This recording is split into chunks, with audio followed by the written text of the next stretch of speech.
दोस्तों 40 साल पहले हमें दो पहलवानों की ज़रूरत लगती थी 10 रुपए के अनाज को उठाने के लिए। लेकिन आज एक 5 साल का बच्चा भी 10 रुपए के अनाज को आराम से उठा सकता है। तो एक ही जनरेशन में ये पैसा इतना बुरा कैसे हो गया और इसे समझना हमारे लिए इतना ज़रूरी क्यों है, इसी चीज़ को हम आज की वीडियो में समझने वाले हैं।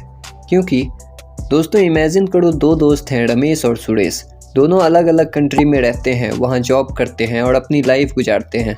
लेकिन रमेश को अपनी ऑफिस में 10% की सैलरी हाइक मिलती है। मतलब अगर उसकी सैलरी अभी 50,000 पर मंथ है तो अब उसे 55,000 पर मंथ मिलेगा, मतलब 10% ज़्यादा।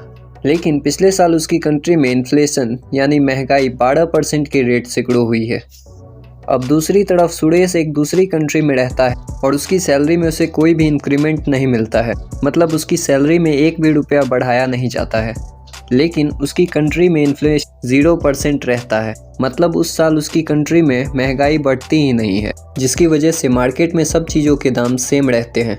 तो रमेश और सुरेश में से आपको कौन ज़्यादा खुश लगेगा और किसको एक्चुअली में खुश होना चाहिए? अब दोस्तों सच ये है कि रमेश को 10% की सैलरी बढ़ने से खुशी होगी और वो शायद उसके वजह से अपने स्टैंडर्ड ऑफ लिविंग को भी बढ़ा देगा। मतलब अपने खर्चे को इंक्रीज़ कर देगा, क्योंकि अब उसके पास 5,000 रुपये एक्स्ट्रा हैं हर महीने स्पेंड करने के लिए। और सुरेश को शायद इतनी खुशी नहीं होगी और वो शायद अपने एक्सपेंसेस बढ़ाए भी नहीं, क्योंकि उसकी सैलरी सेम है। लेकिन भले ही रमेश को सैलरी ज़्यादा बढ़ के मिली है, लेकिन फिर भी उसको ज़्यादा लॉस हुआ है, क्योंकि उसका परचेजिंग पावर 2% से गिर गया है। अब आप पूछोगे कि ये परचेजिंग पावर क्या होता है और ये महंगाई के बारे में इतना कौन सोचता है, क्योंकि चीज़ों के भाव तो हमेशा बढ़ते रहते हैं। ये कौन सी नई बात है, हमें तो वेल्थ क्रिएट करना है। तो सबसे पहले हम इनके बेसिक्स को समझते हैं। तो दोस्तों इन्फ्लेशन का मतलब होता है जब मार्केट में ओवरऑल सभी सर्विसेज और गुड्स के प्राइस बढ़ जाते हैं। क्योंकि कुछ चीज़ों के प्राइस कम भी होते हैं और कुछ चीज़ों के प्राइस बहुत ज़्यादा स्पीड में ग्रो भी होते हैं। तो जनरली जब हम इन्फ्लेशन को कैलकुलेट करते हैं तो हम एक बास्केट लेते हैं उन सब चीज़ों जिसकी हमें हर साल ज़रूरत होती है, जैसे अनाज, खाने पीने की चीज़ें, fruits, transport, internet, medical, education, clothes, etcetera etcetera. तो इनमें से कुछ चीज़ों का प्राइस बढ़ा भी होगा और कुछ चीज़ों का प्राइस कम भी हुआ होगा। जैसे इंटरनेट का प्राइस पिछले 5 साल में कम हुआ है, लेकिन बाकी चीज़ों का प्राइस 5 साल में बढ़ा है। तो इन सारी चीज़ों का हम एक इंडेक्स बनाते हैं, बिल्कुल उसी तरह जिस तरह हम स्टॉक मार्केट में निफ्टी या सेंसेक्स का इंडेक्स बनाते हैं, जिसमें 30 या 50 कंपनीज होती हैं। तो इसी तरह इन्फ्लेशन के लिए जो कॉमनली यूज़ होता है उसे हम कहते हैं कंज्यूमर प्राइस इंडेक्स। और फिर हम इस इंडेक्स का ट्रेंड चेक करते हैं और फिर जब हमारी ज़रूरत की चीज़ों का प्राइस जनरली बढ़ता है तो ये इन्फ्लेशन का इंडेक्स ऊपर जाता है। और तब हम कहते हैं कि इस साल हमारी कंट्री में इन्फ्लेशन इतने % बढ़ा है। और फिर लॉन्ग टर्म में हम उसका एवरेज भी निकाल सकते हैं। जैसे इन्फ्लेशन हमारी कंट्री इंडिया में पिछले 40 सालों में ऑन एन एवरेज 7.7% के रेट से बढ़ा है। तो अब हम ये समझते हैं कि ये इन्फ्लेशन को समझना हमारे लिए इतना ज़रूरी क्यों है। तो दोस्तों इमेजिन करो कि सनी को 1 करोड़ की लॉटरी लगती है। अब क्योंकि वो अपने जॉब को बिल्कुल भी पसंद नहीं करता है और वो थोड़ा बहुत कैलकुलेशन करना जानता है, तो वो सबसे पहले अपना मंथली एक्सपेंसेस कैलकुलेट करता है। तो उसे पता चलता है कि हर साल उसे 2 लाख रुपयों की ज़रूरत होती है और सनी अभी 30 साल का है। तो वो एस्टिमेट करता है कि इंडिया में ऑन एन एवरेज लोग 70 से 80 साल की एज तक जीते हैं। तो वो सबसे पहले 50 लिफाफे बनाता है और उनमें वो 2-2 लाख रुपए रख देता है, ताकि वो हर साल एक एनवेलप ओपन करे और उसे साल भर खर्च करेगा। और फिर वो उन सारे एनवेलप्स को अपने घर के लॉकर में रख देता है, क्योंकि उसे किसी भी बैंक या गवर्नमेंट पे भरोसा नहीं है और उसको इन्वेस्टिंग की इतनी नॉलेज है नहीं। और उसको लगता है कि अब उसे इन्वेस्टिंग के बारे में सीखने की भी ज़रूरत नहीं होगी, क्योंकि अब उसके पास इनफ मनी है और वो आराम से अपनी लाइफ को एंजॉय करने लगता है। अब दोस्तों क्या आप गेस कर सकते हो कि ये स्ट्रेटजी में क्या प्रॉब्लम हो सकती है? इसका आंसर है इन्फ्लेशन। शुरुआत के कुछ सालों तक सनी को पता भी नहीं चलेगा कि वो कहाँ गलत है, लेकिन 10-15 साल के बाद उसे क्लियरली समझ आना शुरू हो जाएगा कि उसकी स्ट्रेटजी में क्या मिस्टेक है। और फिर 20 साल के बाद दूध का दूध और पानी का पानी हो जाएगा, क्योंकि फिर उसे एक साथ 5 लिफाफे खोलने पड़ेंगे, तब जाके उसका मंथली एक्सपेंस कवर होगा। मतलब जो चीज़ें अभी वो पूरे साल में 2 लाख रुपए में खरीदता है, तो वही चीज़ों के लिए उसे 10 लाख रुपए स्पेंड करना होगा।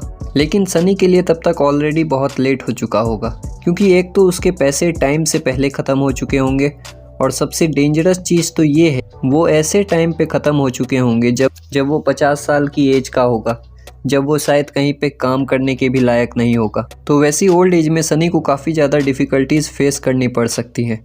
तो इसीलिए इस इन्फ्लेशन के टॉपिक को हम इस तरह इग्नोर नहीं कर सकते। तो अब हम ये समझते हैं कि इन्फ्लेशन से सबसे ज़्यादा नुकसान में कौन होता है। तो दोस्तों, हर कंट्री में दो तरह के लोग होते हैं, एक वर्कर ग्रुप यानी एम्प्लॉयज़ और दूसरे बिजनेसमैन यानी बिजनेस ओनर्स और स्टॉक ओनर्स। अब ये चीज़ तो हम सभी को पता है कि एम्प्लॉयज़ को एक फिक्स्ड सैलरी मिलती है, फिर चाहे महंगाई हमारी कंट्री में कितना भी कम हो या ज़्यादा। लेकिन बिजनेसमैन को अपना प्रॉफिट कंट्री की इकोनॉमिक कंडीशन और उसके बिजनेस ग्रोथ के हिसाब से मिलता है। तो जिस तरह हमने स्टार्ट में डिस्कस किया कि इन्फ्लेशन का मतलब ये होता है जब सब चीज़ों के प्राइस बढ़ जाते हैं।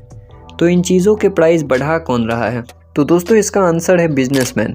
अब दोस्तों, इन्फ्लेशन का रूट कॉज यानी उसकी जड़ कोई और भी हो सकती है, जैसे गवर्नमेंट ने बहुत ज़्यादा नोट्स प्रिंट कर दिए, या मार्केट में चीज़ों की शॉर्टेज हो गई, या पॉपुलेशन ज़्यादा स्पीड में ग्रो हो गई, एक्सेट्रा एक्सेट्रा। लेकिन बाज़ार में चीज़ें महंगी तब होगी जब बिजनेस अपने प्रोडक्ट्स के प्राइस इंक्रीज कर देंगे। तो भले ही इन्फ्लेशन का रूट कॉज कोई भी हो, लेकिन जैसे ही रॉ मटेरियल्स के प्राइस इंक्रीज होते हैं तो बिजनेसमैन पहली फुर्सत में अपने गुड्स के प्राइस इंक्रीज कर देते हैं, जिसका मतलब ये है कि स्मार्ट बिजनेस ओनर्स इन्फ्लेशन से हमेशा बच जाते हैं, क्योंकि फिर चाहे महंगाई 20% की रेट से भी बढ़ जाए, उस बिजनेस ओनर को इतना फ़र्क पड़ेगा नहीं, क्योंकि वो अपनी चीज़ों का प्राइस भी 20% से बढ़ा देगा। लेकिन दोस्तों, क्या आपने कभी ऐसा सुना है कि किसी एम्प्लॉय की सैलरी 20% इंक्रीज़ हुई सिर्फ इसीलिए क्योंकि हमारी कंट्री में महंगाई ज़्यादा है? ऐसा कभी होता नहीं है। तो इसीलिए यूजुअली एक फ़िक्स्ड रेट से इंक्रीज़ होकर सैलरी मिलती है, या अपने परफॉर्मेंस के हिसाब से, और ये फिक्स्ड रेट यूजुअली 10% का होता है। लेकिन इंडिया में महंगाई 7 से 8% के रेट से हर साल बढ़ते आ रही है, जिसका मतलब ये है कि एम्प्लॉयज़ का परचेजिंग पावर सिर्फ 2 से 3% की रेट से बढ़ता है। लेकिन अगर आप अपनी सेविंग्स को किसी बैंक एफडी में या सेविंग्स अकाउंट में रखते हो, जहां आपको 4 से 5% का इंटरेस्ट रेट मिलता है, तो बेसिकली आप एक जगह से पैसा कमा के दूसरे जगह पैसा लूज़ कर रहे हो। तो अब सवाल ये उठता है कि इस इन्फ्लेशन के डेंजर से हम अपने आप को प्रोटेक्ट कैसे कर सकते हैं। तो इसके लिए हम कुछ इंपॉर्टेंट स्टेप्स ले सकते हैं। सबसे पहला तो ये कि जो भी आप सेविंग्स करते हो तो उसे आपको फ़ौरन काम पे लगाना होगा। लेकिन जब भी हम इन्वेस्टमेंट की बात करते हैं तो हमारे सामने बहुत सारे ऑप्शंस होते हैं। किसी में रिस्क बहुत ज़्यादा होता है तो किसी में कम, लेकिन जब रिस्क कम होता है तो रिटर्न भी कम हो जाता है, और फिर लोग कंफ्यूज हो जाते हैं और अल्टीमेटली गलत फैसला ले लेते हैं। तो यहाँ पे मैं आप लोगों को एक काफ़ी सिंपल और काफ़ी यूज़फुल शॉर्टकट देता हूँ। वो ये कि जब भी आप किसी इन्वेस्टमेंट को चूज़ करते हो तो आप उसका रियल रिटर्न चेक करो। अब ये रियल रिटर्न क्या होता है, इसको हम समझते हैं। तो जब भी हम इंडियंस एक छोटे अमाउंट को किसी सेफ जगह पे इन्वेस्ट करने की बात करते हैं तो हमारे सामने दो ही ऑप्शन कॉमन होते हैं, एक होता है गोल्ड और दूसरा एफडी। अब जो भी लोग एफडी में इन्वेस्ट करते हैं तो वो हमेशा उसका टोटल रिटर्न चेक करते हैं, मतलब इन्फ्लेशन को मिला के। जैसे इंडिया में हमें आजकल 5 से 6% का रिटर्न मिलता है, लेकिन हमारा इन्फ्लेशन 7 से 8% से बढ़ रहा है। तो बेसिकली ये एक लॉस मेकिंग इन्वेस्टमेंट है, क्योंकि फिर इसका रियल रिटर्न मतलब इन्फ्लेशन एडजस्टेड रिटर्न -2 से 3% का होता है। तो इसीलिए आपको सिर्फ अपने इमरजेंसी फंड्स बैंक में रखने चाहिए, या ऐसे फंड्स जिसकी आपको शॉर्ट टर्म में ज़रूरत लग सकती है। फिर दूसरा ऑप्शन आता है गोल्ड। अब ये एक बहुत ही पुराना इन्वेस्टमेंट है जिसमें लोग हजारों सालों से ट्रस्ट करते आ रहे हैं, लेकिन प्रॉब्लम ये है कि इसमें आपका इन्वेस्टमेंट इन्फ्लेशन जितना ही ग्रो होता है। शॉर्ट टर्म ग्रीड फियर की वजह से बिल्कुल स्टॉक मार्केट की तरह इसका प्राइस फ्लक्चुएट होते रहता है। लॉन्ग टर्म में गोल्ड आपको ऑन एन एवरेज 7 से 8% का ही रिटर्न देता है, जो इंडिया का एवरेज इन्फ्लेशन रेट रहा है। मतलब यहाँ पर आपका रियल रिटर्न ऑलमोस्ट 0% रहता है। फिर इसके बाद अगला ऑप्शन आता है कि आप अपनी खुद की अर्निंग पोटेंशियल को इंक्रीज कर सकते हो। आज से 300 साल पहले एक बहुत ही सक्सेसफुल इंसान ने एक बहुत ही पावरफुल लाइन कही थी कि invest in your mind, it pays the best dividend. और दुनिया के सबसे बड़े इन्वेस्टर भी यही कहते हैं, the most important investment you can make is in your self. अगर आप खुद को एजुकेट नहीं करोगे तो किसी लॉटरी को जीतने पर भी आप फाइनेंशियली फ्री नहीं हो पाओगे, जैसे हमने सनी के एग्जांपल से समझा। लेकिन अगर कोई सेल्फ एजुकेटेड इंसान जैसे बिल गेट्स या वॉरेन बफेट किसी वजह से अपनी सारी वेल्थ खो देते हैं तो इन्हें इतनी चिंता करने की ज़रूरत नहीं होगी।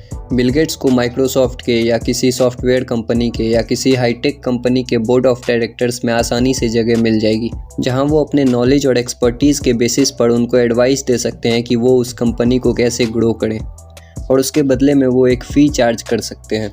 या वॉरेन बफेट को लोग आसानी से अपने पैसे दे देंगे और उनके पास बहुत ही जल्द बिलियन डॉलर्स आ जाएंगे इन्वेस्ट करके ग्रो करने के लिए, और उसके लिए भी वो एक छोटी सी फ़ी चार्ज कर सकते और लोग उन्हें खुशी खुशी वो फ़ी पे भी करेंगे क्योंकि उनकी सालों की नॉलेज और एक्सपीरियंस उनकी मदद करेगी। तो इसी तरह जैसे जैसे आप अपनी नॉलेज और स्किल्स को इम्प्रूव करते हो तो आप इन्फ्लेशन के मुकाबले काफ़ी स्पीड में अपनी इनकम और वेल्थ को ग्रो कर सकते हो।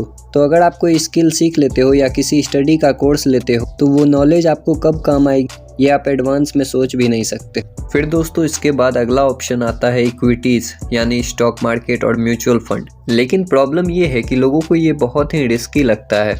तो इसे रिस्की ज़्यादातर दो लोग समझते हैं, एक वो जो इसमें कभी इन्वेस्ट करते ही नहीं है और दूसरे वो जो इसमें बिना किसी नॉलेज के ट्रेडिंग करते हैं। लेकिन जो लोग असली बिजनेस में इन्वेस्ट करते हैं लॉन्ग टर्म के लिए, जो बहुत ही रेयर है, तो उनको ये बात पता होगी कि यही एक तरीका है जहां से हम इन्फ्लेशन से बहुत ही आसानी से बच सकते हैं और अपनी वेल्थ को सबसे स्पीड में ग्रो कर सकते हैं।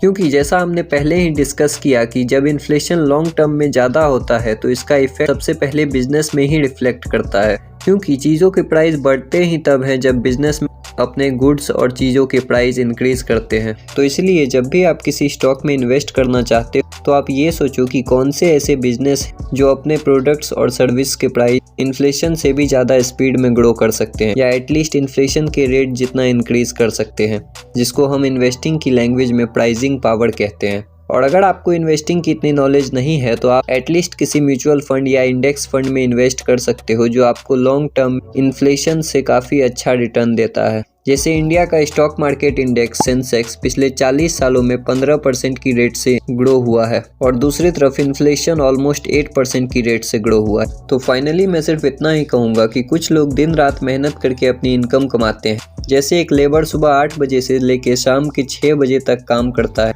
और वो शायद मुझसे या आपसे और ज़्यादा मेहनत करता है, लेकिन उससे और ज़्यादा अमीर नहीं बन सकता।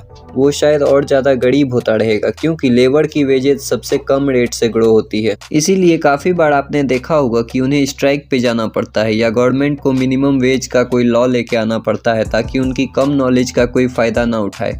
क्योंकि ये इन्फ्लेशन एक ऐसा टैक्स है जो अमीर और गरीब सबको पे करना पड़ता है। जब चीज़ों का प्राइस बढ़ता है तो इस रियलिटी को सबको एक्सेप्ट करना पड़ता है और इसका इफेक्ट एकदम स्लोली काम करता है, जिससे आपको पता भी नहीं चलेगा आपकी लाइफ की आधे से ज़्यादा इनकम आपने सिर्फ इन्फ्लेशन की वजह से लूज़ की है। तो इसीलिए वेल्थ क्रिएशन की जर्नी में आप कितना कमाते हो ये शायद उतना मैटर नहीं करता है, फ्यूचर में आप क्या कमा सकते हो और वो किस रेट से ग्रो हो सकता है वो सबसे ज़्यादा मैटर करता है। तो दोस्तों आज की वीडियो में बस इतना ही। उम्मीद करता हूँ आपको इस वीडियो से कुछ ना कुछ सीखने को जरूर मिला होगा। तो इस चैनल को सब्सक्राइब जरूर कर लेना और बेल आइकन को प्रेस कर देना ताकि आपसे ऐसी कोई वैल्यूएबल वीडियोस मिस ना हो जाए।